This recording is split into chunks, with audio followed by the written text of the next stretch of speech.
GREENPOINT Williamsburg Public Affairs presentation.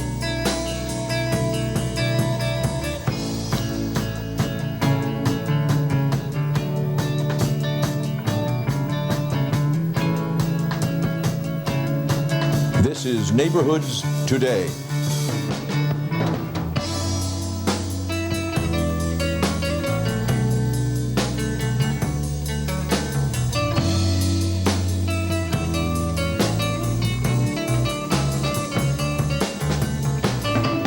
And I'm Dick Mahan. Reliable daycare can be difficult to find. And if you have a handicapped child, odds are that you will have even more of a difficult time. The old St. Francis de Paola School in Williamsburg is now home to a very special preschool center. It fills the needs of developmentally disabled children and their parents. REENA Marie visited the center and is in the studio with the director of the center's parental support group. REENA? The Francis de Paola Preschool focuses on children from birth to 5 years of age who are developmentally challenged. Now, their disabilities could be anything from speech impairments to physical disabilities or even mental retardation. But you know, each child that comes to the center really undergoes a very extensive evaluation period so that they can receive very specialized and individualized attention. You know, but the center goes one step further because it fosters parental training and support groups. Why? Well, because a handicapped child has very special needs, and the parent of a handicapped child really must learn how to cope with their child's special needs. And with me today is my guest. This is Lourdes Putz. She is the center's caseworker, and she is also its support group and training program facilitator, and she's here to talk with us about some of the parental support groups and training programs at the preschool. Lourdes, I also know that you are the mother of a developmentally challenged child. Maybe one of the things you can do is start out by giving us, I guess, a perspective, a very own private perspective in terms of what your experiences have been like with your own child. Jonathan is 6.5 years old, and he was born with Down syndrome.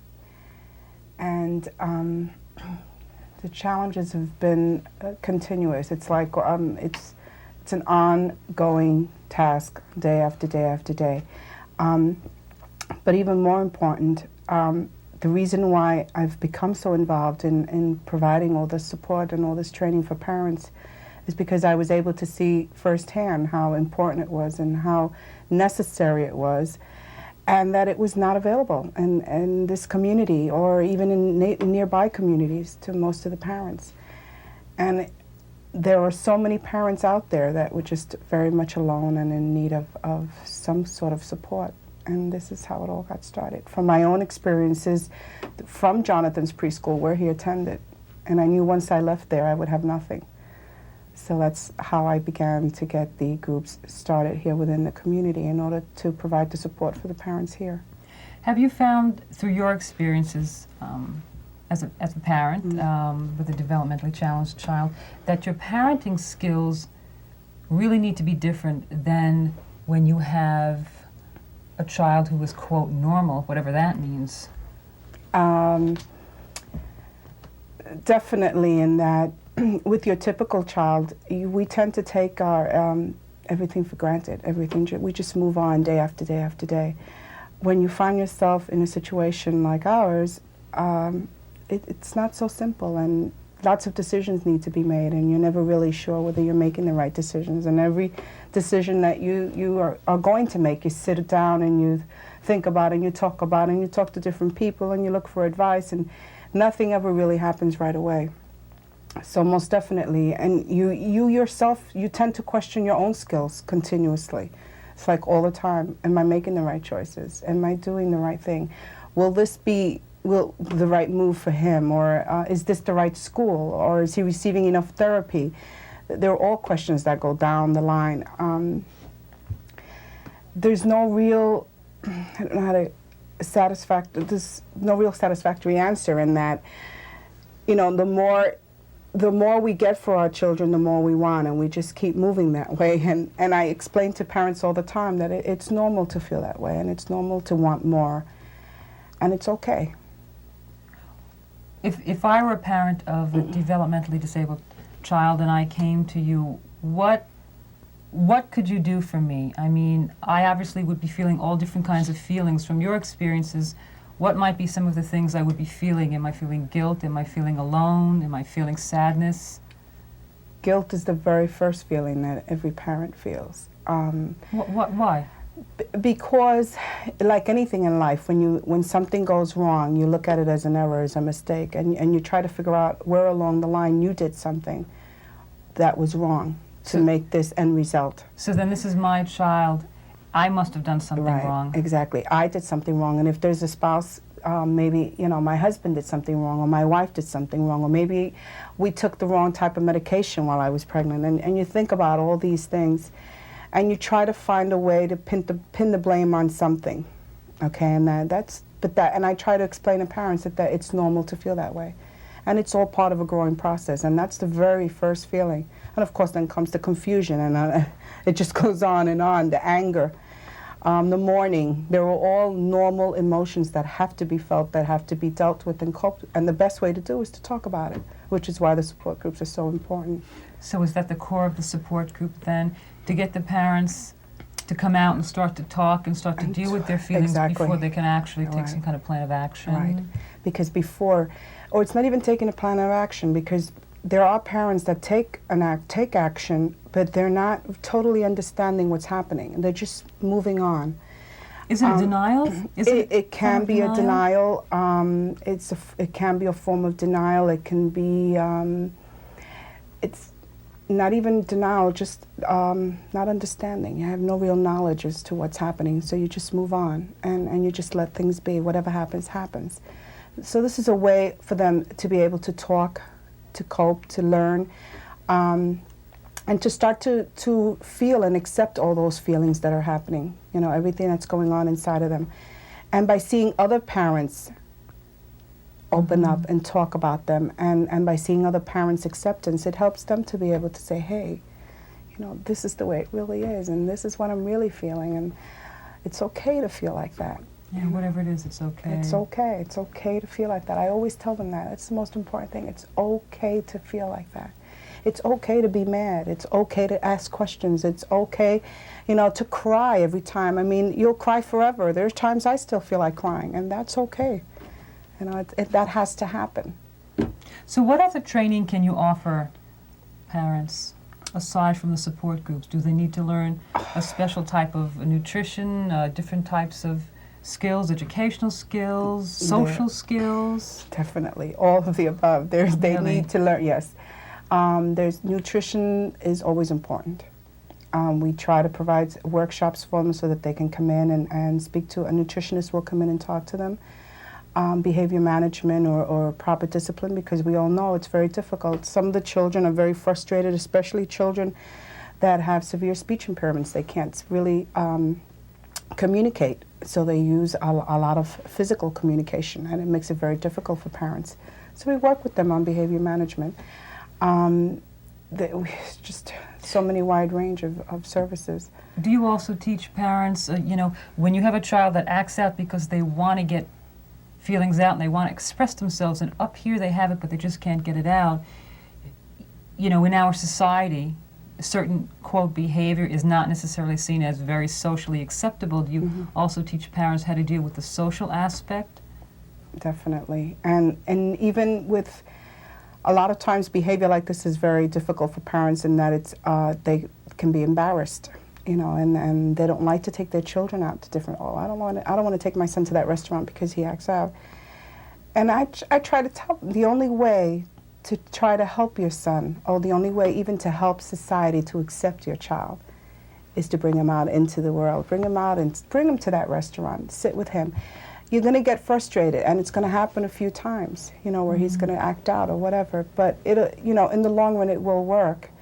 In one way or another it will work. There's always a means.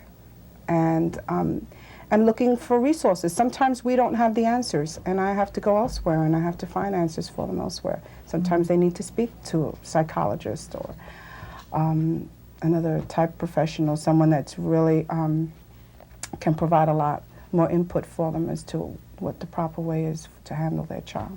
Sure. Do you also help the parents understand the types of therapies that their child might be undergoing, you know, whether it's a speech therapy or a physical therapy? Do you help them understand what the center has to offer and how the child could really benefit from that? Even a very young child, a couple of months old. Maybe some people would, you know, would turn around and say, my child is only 3 months old. How could they benefit from speech therapy? Definitely. I can remember asking that same question myself. Really? Yes. I can remember Jonathan being 6 weeks old and they're telling me, oh, he's going to be receiving speech therapy. And I sat there and I said, speech therapy? What could you possibly teach a 6-week-old baby? And they were like, oh, just wait and see, and it's incredible. I learned proper feeding techniques. I learned proper how to help him to hold his muscles properly, you know, the importance behind the muscle of the tongue and why that muscle is so important. And you learn the importance behind repeating sounds. I mean, children babble and you never know that that's really important. And you learn that that is important. And to make that child know that it's important by repeating it. Because in hearing their own sound, they will again, you know, repetition will help. And they will repeat the sound. And beginning signs of speech, it's like incredible. I was like, what? Things that we might take not for even... granted Yeah, we every just day. We take it don't for even granted. think about. Things we don't even think about. Do you feel that there is one thing, more than anything else, that that a parent should do for him or herself, you know, and their child when their child is developmentally challenged? One thing that might be a little bit more positive. Again, the reason why I feel support is so important. The most important thing to me is right away is to reach out and find someone. You know, there are lots of people out there that we can identify with. The minute you touch hands with another individual that feels the way you feel, that knows every inch of the way of what you're going through, it makes such a difference. It's like incredible. It lifts a burden, that alone in itself. It makes a world of difference to know that it's, even if it's just someone to talk to, even if it's for 5 minutes a day for like the first month that the child is born, or that you first discover the child has a disability. To me, that's the first move. Reaching out. It's reaching out. That's the key. And once you've done that, everything else just falls into place, you know. Reaching out. Yeah. That's the key. Okay, unfortunately, we're out of time already. But what I would like to do, I would like to say to any of you out there who might be interested in the Francis De Paola Pre-Care Center, preschool actually, feel free to give them a call. You can learn a little bit more about their programs, the programs for the children, also the support groups and the parental training programs for the parents. Very, very important if you have a child that's developmentally handicapped or disabled or challenged, as I like to refer to these children as. And you can reach the center at 718-782-1462. Lourdes, thank you so much for joining me. Thank you. Thank you very much and good luck. I know we'll be talking again. Thank you.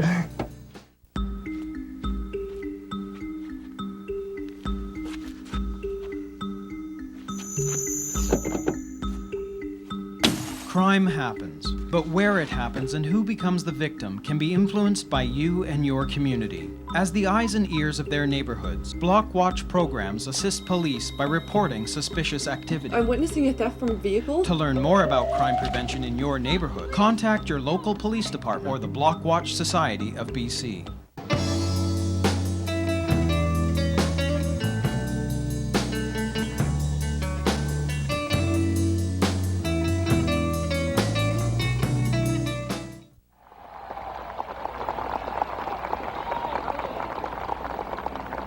We cannot be satisfied as long as a Negro in Mississippi cannot vote, and a Negro in New York believes he has nothing for which to vote.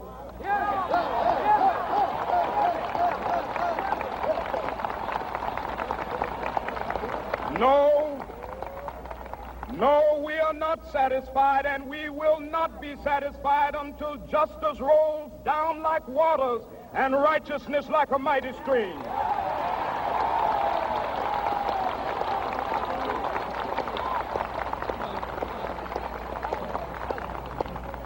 I am not unmindful Some of you have come here out of great trials and tribulations. Some of you have come fresh from narrow jail cells. Some of you have come from areas where your quest for freedom left you battered by the storms of persecution and staggered by the winds of police brutality. You have been the veterans of creative suffering. Continue to work with the faith that unearned suffering is redemptive. Go back to Mississippi. Go back to Alabama. Go back to South Carolina. Go back to Georgia. Go back to Louisiana. Go back to the slums and ghettos of our northern cities. Knowing that somehow this situation can and will be changed. Let us not wallow in the valley of despair. I say to you today, my friend,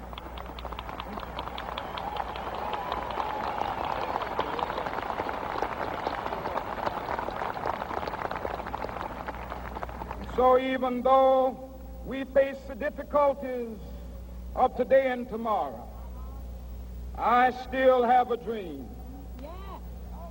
It is a dream deeply rooted in the American dream.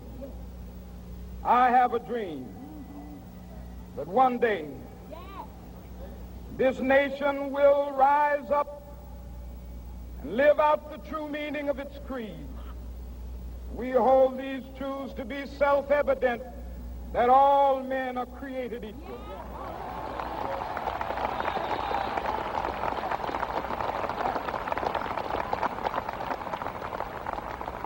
I have a dream that one day on the red hills of Georgia, the sons of former slaves and the sons of former slave owners will be able to sit down together at the table of brotherhood. I have a dream that one day, even the state of Mississippi, a state sweltering with the heat of injustice, sweltering with the heat of oppression, will be transformed into an oasis of freedom and justice. I have a dream that my 4 little children will one day live in a nation where they will not be judged by the color of their skin, but by the content of their character. I have a dream today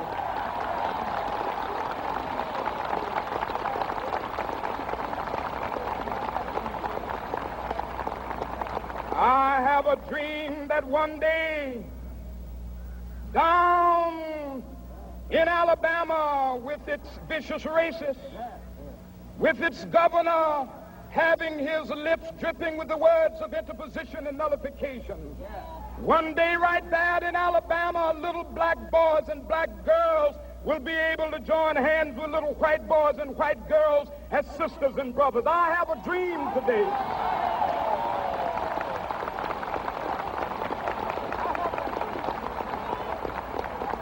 I have a dream that one day every valley shall be exalted, and every hill and mountain shall be made low, the rough places will be made plain, and the crooked places will be made straight, and the glory of the Lord shall be revealed, and all flesh shall see it together. This is our hope. This is the faith that I go back to the South with. With this faith, we will be able to hew out of the mountain of despair a stone of hope. With this faith, we will be able to transform the jangling discords of our nation into a beautiful symphony of brotherhood. With this faith, we will be able to work together, to pray together, to struggle together, to go to jail together, to stand up for freedom together, knowing that we will be free one day. This will be the day. This will be the day when all of God's children will be able to sing with new meaning, my country, tears of thee. Sweet land of liberty, of thee I sing. Land where my fathers died, land of the pilgrim's pride. From every mountainside, let freedom ring. And if America is to be a great nation, this must become true. And so let freedom ring from the prodigious hilltops of New Hampshire. Let freedom ring from the mighty mountains of New York. Let freedom ring from the heightening Alleghenies of Pennsylvania. Let freedom ring from the snow-capped Rockies of Colorado. Let freedom ring from the curvaceous slopes of California. But not only that, let freedom ring from Stone Mountain of Georgia. Let freedom ring from Lookout Mountain of Tennessee. Let freedom ring from every hill and molehill of Mississippi, from every mountainside. Let freedom ring, and when this happens, and when we allow freedom ring, when we let it ring from every village and every hamlet, from every state and every city, we will be able to speed up that day when all of God's children, black men and white men, Jews and Gentiles, Protestants and Catholics, will be able to join hands and sing in the words of the old Negro spiritual, free at last, free at last. Thank God Almighty, we are free at last.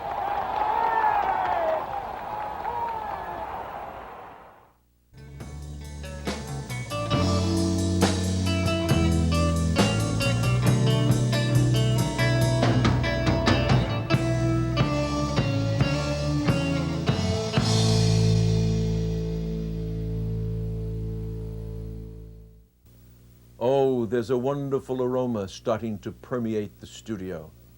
That could only mean that fanciful feasting chef Ralph LUPOLI is here with one of his delicious recipes.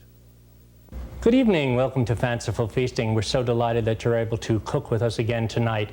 Tonight I'm going to show you how to make spicy peanut sauce, and I'm sure you've had this in many restaurants. Now we need to heat the ingredients here just to dissolve them. And what we do is take 1/4 cup of smooth peanut butter, and I have this on a very low flame. We add 3 tablespoons of sugar.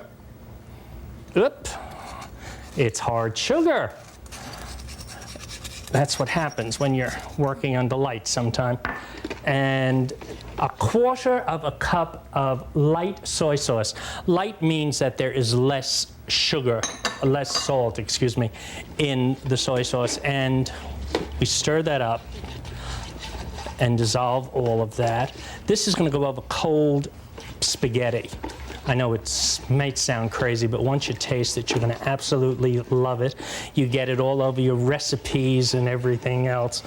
We then need a teaspoon of red pepper flakes. Keep stirring it so that it dissolves. 3 tablespoons of sesame oil. If you can get the toasted sesame oil, that'll give you a better flavor. Just keep stirring. We need we got it out of order, 1/2 garlic. Again, this is sticking from the lights. And keep stirring that so it's all dissolved together. And we need 3 tablespoons of oil. And that's basically the sauce. I mean, what could be easier than this? Can you see that it's all coming together? Now this is enough for 1/2 pound of pasta. Now you cook your pasta, your spaghetti, as you normally would. Then you take it and you drain it and then run it under cold water. And keep doing this under cold water so that you get all of the starch out. And you see, you'll have no problem with it sticking. And you just pour this over it.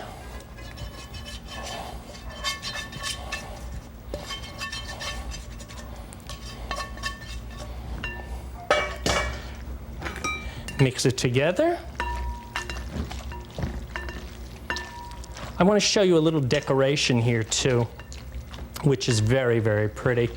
Now you add some scallions, chopped green onion, some shredded carrot, and some peanuts, which have been toasted.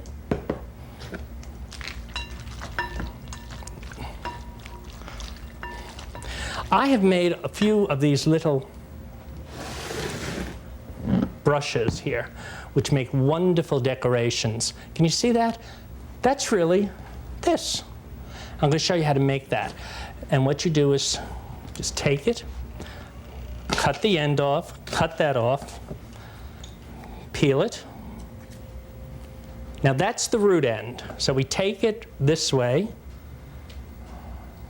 If you're having problems seeing this, it's because my hand is in the way. Cut it down to about there, see it? And try to get it as thin as possible. Toss it into some ice cold water, and this is what you'll get. No, not that, that's what I just tossed in. This is what you'll get. Now those are spicy noodles, and you can put them in a very pretty dish, but we're going to leave them in this bowl because the crew is going to eat them right away.